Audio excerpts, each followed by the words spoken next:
જય ભગવાન. આજે આપણે શામળાજીના પ્રત્યક્ષ પરચાની વાત કરીશું.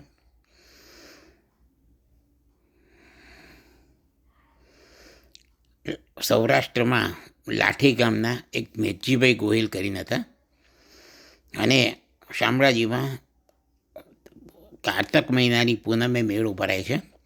તો કાયમ એ મેળોની પૂનમે હાજર રહે, આખો દિવસ ભગવત સ્મરણ કરે, ભજન કરે અને આખો દિવસ શામળાજીમાં પસાર કરે.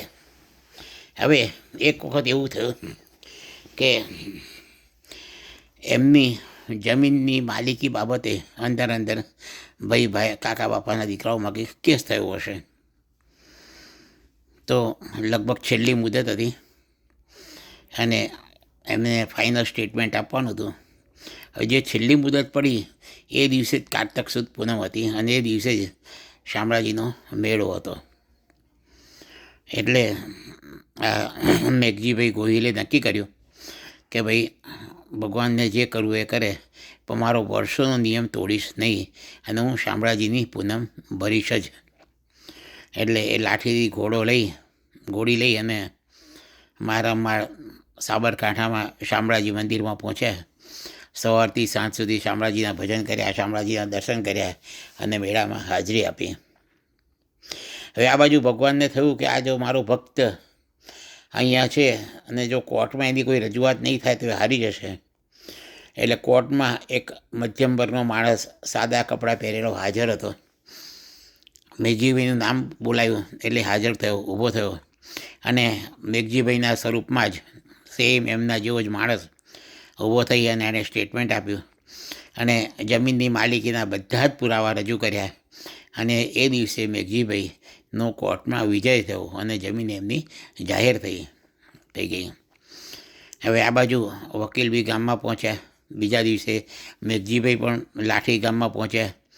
જઈ અને વકીલને મળે છે કે ભાઈ આ રીતે મારો શામળાજીનો નિયમ હતો એટલે હું કોર્ટમાં આવી શક્યો નથી. શું થયું, કોર્ટમાં કેસ ચાલી ગયો કે મુદત પડી? વકીલ કહે, અરે ભાઈ કાલ તમે કોર્ટમાં હાજર હતા, તમે સ્ટેટમેન્ટ આપ્યું, જમીનના બધા પુરાવા રજૂ કર્યા, કોર્ટે તમારી ફેવરમાં જજમેન્ટ આપી દીધું, you have won the case. આ તમે કેસ જીતી ગયા છો. આ સાંભળી અને મેઘજીભાઈ ગોહિલને થયું કે ભગવાન મારા વતી હાજર થયા. એટલે હંમેશા હૃદયમાં રાખી રાખવાનું કે હરિને ભજતા હજી કોઈની લાજ જતા નથી જાણી.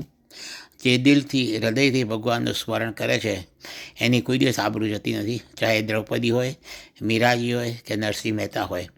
નરસિંહ મહેતાને કૃષ્ણ ભગવાનનો હાર એમના ગળામાં જઈને પડ્યો હતો, એનો તાદૃશ્ય પુરાવો છે.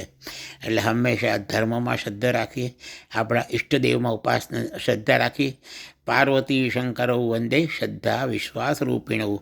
શ્રદ્ધા અને વિશ્વાસ રાખી અને ઉપાસના કરવી. જય શ્રી કૃષ્ણ. હર હર મહાદેવ. ઓમ નમઃ શિવાય.